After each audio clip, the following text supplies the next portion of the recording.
Rana Ayub.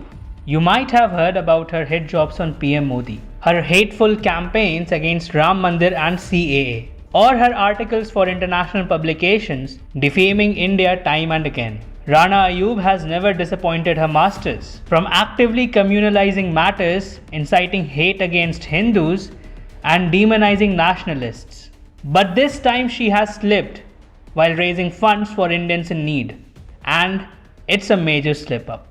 Hi and welcome to TFI English, the national socio-political analysis arm of the TFI Media Group. I am your host Sohil, and in this video I will tell you about a recent controversy that Rana Ayub has gotten herself in. Let's begin.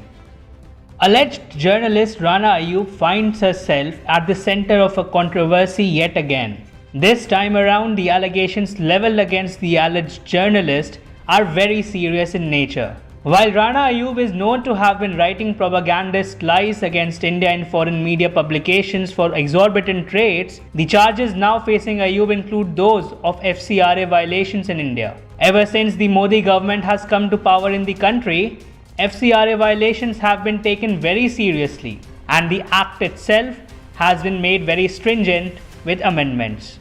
The fear of Indian law does not seem to have demotivated Rana Ayub from going about allegedly flouting FCRA norms. The alleged journalist is known to have carried out at least 3 different fundraisers on Keto.org.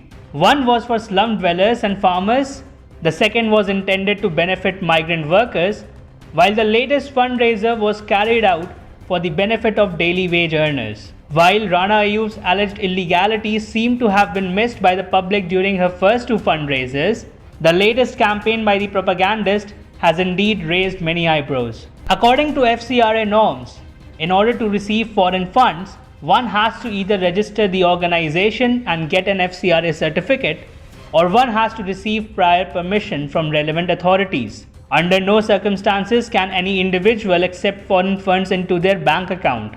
However, according to a receipt posted by a Twitter user, it was clearly mentioned that the donations would be ultimately landing up in the personal bank account of someone.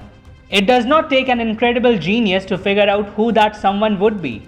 Since the fundraiser owner was Rana Ayub, the donations would naturally be transferred to her personal bank account or in a bank account whose details have been provided by the alleged journalist to Keto. Although Rana Ayub had denied any funds were transferred to her bank account while falsely claiming that the money went into a bank account belonging to Keto, many are not convinced. And here is the catch. Keto does not open individual bank accounts for every fundraiser, and instead stores the money in a virtual UPI form which ultimately gets withdrawn by the fundraiser owner from their own or associated bank accounts. And since Rana Ayub has been carrying out relief work for quite some time now, it goes without saying that she withdrew the fundraiser money to help those in need. This means the donations were transferred to Ayub's bank account or to an account whose details she must have provided to Keto. As such, she acted in violation of FCRA norms, for which the alleged journalist must be booked. Even if by any chance, Rana Ayub was able to transfer such donations to the account of an FCRA registered organization, the latest FCRA amendments prohibit such organizations to collect funds or dole them out on behalf of non-FCRA registered entities. Either way, Rana Ayub seems to have violated Indian law.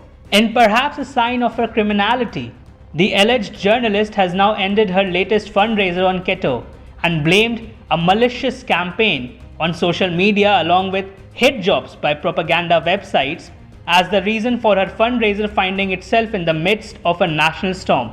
She added, "As a journalist who values her integrity and the trust placed by my readers and followers, we have always made sure that me and my team stay on the right side of the law and be compliant with the extant Indian tax and regulatory laws. To make sure we do not cause inconvenience to the donors and us, I have decided to refund all contributions from foreign donors back to those who donated." Rana Ayub's noble work needs to be looked into by the Indian authorities as the allegations made against her merit an investigation. If found guilty, the propagandist must be dealt with stringently and booked for accepting foreign funds in violation of major FCRA norms. While defaming India internationally in the past 1 year, Rana Ayyub has earned the distinction of sullying her country's COVID-19 response in international publications who are continuously on the lookout for desperate Indians to run down their country. Rana Ayyub almost always seems to fit in perfectly into that role.